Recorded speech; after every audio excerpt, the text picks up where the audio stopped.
पुर्तगाल पुर्तगाली पुर्तगाली पुर्तगाल देश के निवासियों को कहा जाता है। वास्को डी गामा एक पुर्तगाली नाविक था। वास्को डी गामा के द्वारा की गई भारत यात्राओं ने पश्चिमी यूरोप के केप ऑफ गुड होप होकर पूर्व के लिए समुद्री मार्ग खोल दिए। जिस स्थान का नाम पुर्तगालियों ने गोवा रखा था, वह आज छोटा सा समुद्र तटीय शहर गोवेला है। कालांतर में उस क्षेत्र को गोवा कहा जाने लगा, जिस पर पुर्तगालियों ने कब्जा किया था। 17 मई 1498 ईस्वी को वास्को डी गामा ने भारत के पश्चिमी तट पर स्थित बंदरगाह कालीकट पहुंचकर भारत के नए समुद्र मार्ग की खोज की।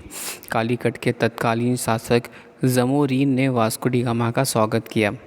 जमोरीन का यह व्यापार उस समय भारतीय व्यापार पर अधिकार जमाए हुए अरब व्यापारियों को पसंद नहीं आया। यद्यपि यूरोप के साथ भारत के व्यापारिक संबंध बहुत पुराने थे, लेकिन वहाँ भारतीय वस्तुओं की मांग में 12वीं शताब्दी के आक्रमणों के साथ ही वृद्धि हुई। अरबी और तुर्की शासक वर्ग के ऐश पूर्ण जीवन का प्रभाव यूरोप के शासक वर्ग पर भी पड़ा। रोमन साम्राज्य के विघटन के पश्चात जिस व्यापार और नगर जीवन को धक्का पहुंचा था, वह फिर से विकास करने लगा और इससे भी एशिया के साथ पुर्तगालियों का व्यापार बढ़ा।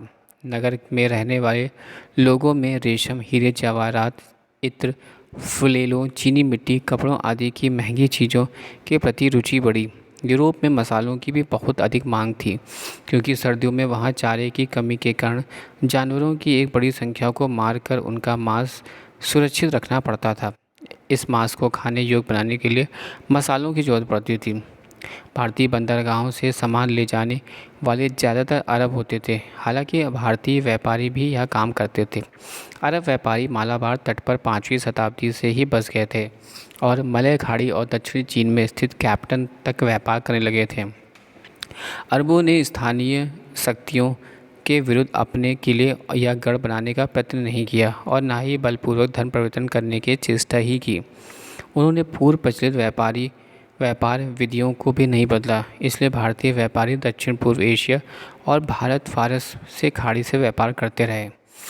पुर्तगालियों के आगमन से इस दौर तरीके में बहुत परिवर्तन आ गया। 15वीं शताब्दी के आरंभ में पुर्तगाल के शासक डॉन हेनरिक, जिसे नाविक हेनरी के नाम से जाना जाता है, ने भारत पहुंचने के लिए सीधे समुद्री मार्ग की तलाश शुरू कर दी। राजकुमार हेनरी ने 1418 ईस्वी में हर साल 2-3 जहाज़ पश्चिमी अफ्रीका तट की खोज और चीन और भारत के लिए सीधे समुद्री तलाश में भेजने शुरू कर दिए। इसका उद्देश्य दोहरा था। पहला, अरबी और जोनोवी वेनिसी आदि यूरोपीय प्रतिद्वंदी को समृद्धशाली पूर्वी क्षेत्र के व्यापार से हटाना, और दूसरा, तुर्की और अरबों की बढ़ती हुई शक्ति का मुकाबला करने के लिए अफ्रीका और एशिया के विधर्मियों को ईसाई बनाना। इन दोनों उद्देश्यों को प्राप्त करने के लिए उसने बड़े जोश से काम किया। वस्तुतः ये दोनों उद्देश्य एक दूसरे के पूरक और एक दूसरे को न्यायसंगत सिद्ध करने वाले थे।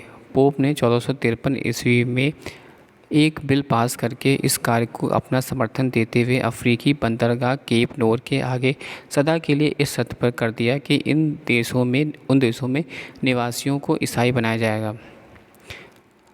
बार्थोलोमियो दियाज ने 1487 ईस्वी में केप ऑफ गुड होप का चक्कर लगाकर यूरोप और भारत के बीच सीधे व्यापार की आधारशिला रखी। इतनी लंबी समुद्री यात्राएं कई नई खोजों के कारण संभव हो सकी। इनमें से प्रमुख खोजें थी कुतुम्बना और समुद्री यात्रा के लिए स्ट्रोलोप का अपनाना। ये खोजें भी यूरोप के पुनर्जागरण का परिणाम थी। पुनर्जागरण की सुनी हुई बातें और चर्च के कथन पर विश्वास करने की अपेक्षा स्वयं खोज का प्रतीक था। इस नई चेतना के कारण ही काल में बारूद, कागज और दूरबीन का निर्माण संभव हुआ। इस समय नई चेतना ने साहसिक कार्यों के लिए प्रेरक तत्व का काम किया। वास्को डी गामा ने 1498 ईस्वी में कालीकट के बंदरगाह पर उतरा। उसके साथ में 2 जहाज़ थे, तीसरा रास्ते में ही नष्ट हो गया। अरब व्यापारियों ने इसका विरोध किया, लेकिन जेमोरिन ने पुर्तगालियों का स्वागत किया और काली मिर्च और दवाइयाँ जहाज़ों पर चढ़ाने के लिए उन्हें अनुमति दे दी। पुर्तगाल में वास्को डी गामा द्वारा लाई गई वस्तुओं की कीमत सारी यात्रा पर जितना खर्च हुआ था, उसका 60 गुना लगाई गई। इसके बावजूद भारत और यूरोप के बीच सीधा व्यापार बहुत ही विलंब से विकसित हुआ। इसका एक कारण था इस व्यापार में पुर्तगालियों का एकाधिकार था। प्रारंभ में पुर्तगाली शासकों को यह पत्र रहा था कि पूर्वी व्यापार को शाही एकाधिकार समझा जाए। उन्होंने इसके लिए प्रतिद्वंदी यूरोपीय और एशियाई देशों को बाहर रखने का प्रयत्न नहीं किया, बल्कि निजी क्षेत्र में पुर्तगाली व्यापारियों को अनुमति भी नहीं दी। पुर्तगालियों की बढ़ती हुई शक्ति से चिन्हित होकर मिस्र के सुल्तान ने एक जहाजी बेड़ा तैयार किया और भारत की ओर रवाना कर दिया। गुजरात के शासक का एक जहाजी बेड़ा इसमें सम्मिलित था। पुर्तगालियों पर प्रारंभिक विजय के बावजूद, जिसमें पुर्तगाली गवर्नर का पुत्र डॉन अल्मीद मारा गया, 1509 ईस्वी में इसे संयुक्त बेड़े की करारी हार हुई। इससे कुछ समय के लिए पुर्तगाली नौसेना हिंद महासागर में सबसे शक्तिशाली हो गई और पुर्तगालियों को फारस की खाड़ी और लाल सागर की ओर अपनी गतिविधियां बढ़ाने का मौका मिल गया। कुछ समय के बाद पुर्तगालियों के द्वारा हस्तगत पूर्वी प्रदेशों का गवर्नर अलबुकर्क को बनाया गया। वह इस नीति का हिमायती था कि पूर्वी व्यापार में एकाधिकार बनाए रखने के लिए एशिया और अफ्रीका के सामरिक महत्व के स्थानों पर किले बनाए। उसने इस नीति का पालन भी किया। इनकी सुरक्षा के लिए एक मजबूत नौसेना की जरूरत थी। अपने इस विचार के समर्थन के लिए वह लिखता है कि नौसेना द्वारा जीता गया कोई भी प्रदेश तब तक हाथ में नहीं रह सकता जब तक किले ना बनाए जाए। उसका कथन था कि शासक ना तो व्यापार करेंगे और ना ही तुमसे मित्रता का संबंध रखेंगे। पुर्तगाली अलबुकर्क ने बीजापुर में से गोवा में 1510 में छीनकर अपनी नई नीति का सूत्रपात किया। गोवा का टापू बहुत अच्छा प्राकृतिक बंदरगाह और किला था। इसका सामरिक महत्व था और यहाँ से पुर्तगाली मालाबार के साथ व्यापार में भी संभाल सकते थे और दक्षिण के शासकों की नीतियों पर नज़र रख सकते थे। यह गुजरात के बंदरगाह के भी निकट था और पुर्तगाली वहाँ पर अपनी उपस्थिति का अभ्यास दे सकते थे।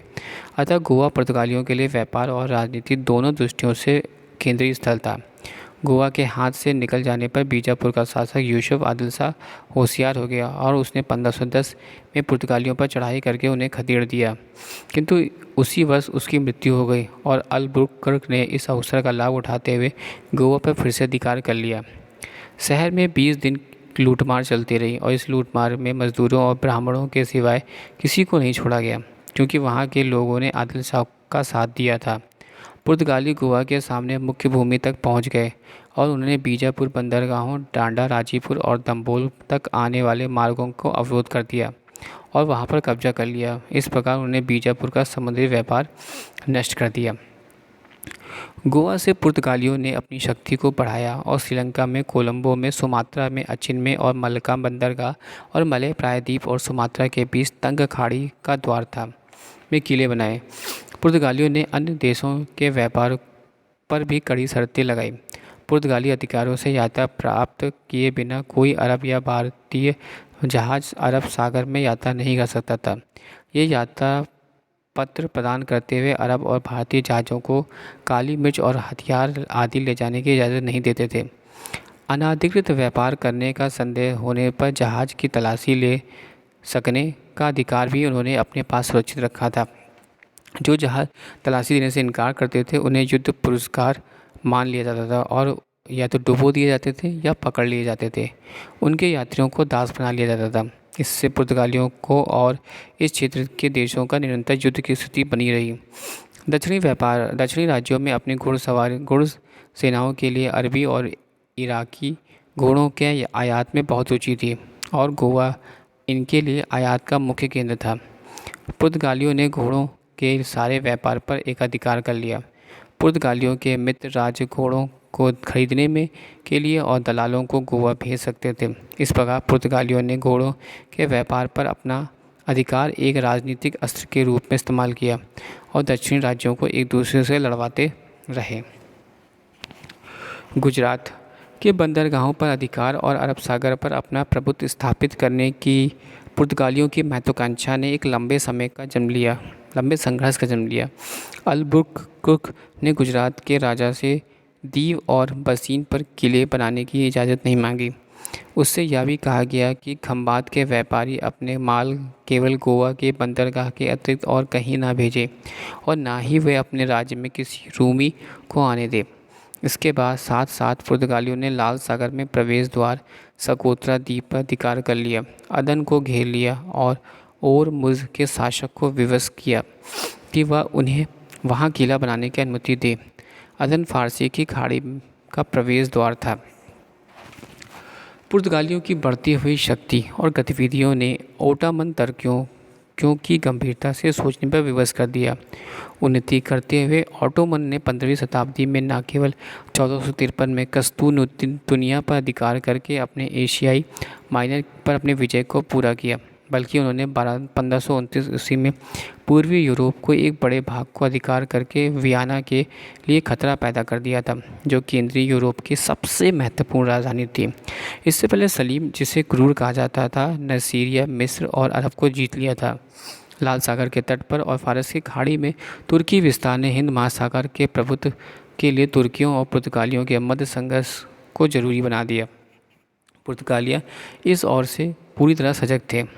व्यापार और तटवर्ती इलाकों में बढ़ते पुर्तगालियों के खतरे को देखते हुए गुजरात के सुल्तान ओटोमन सुल्तान के पास राजदूत भेजकर उसके नियमों के लिए बधाई दी और सहायता मांगी। बदले में ओटोमन सुल्तान ने काफिरों और अर्थात पुर्तगालियों से संघर्ष की इच्छा प्रकट की, जिन्होंने अरब के तट पर शांति भंग कर दी थी।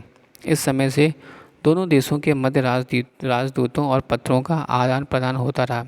पुर्तगालियों को लाल सागर से खदेड़ने के बाद गुजरात के सुल्तान बहादुर शाह की मदद करने के लिए 1529 ईस्वी में सुलेमान रईस के नेतृत्व में एक मजबूत बेड़ा भेजा गया।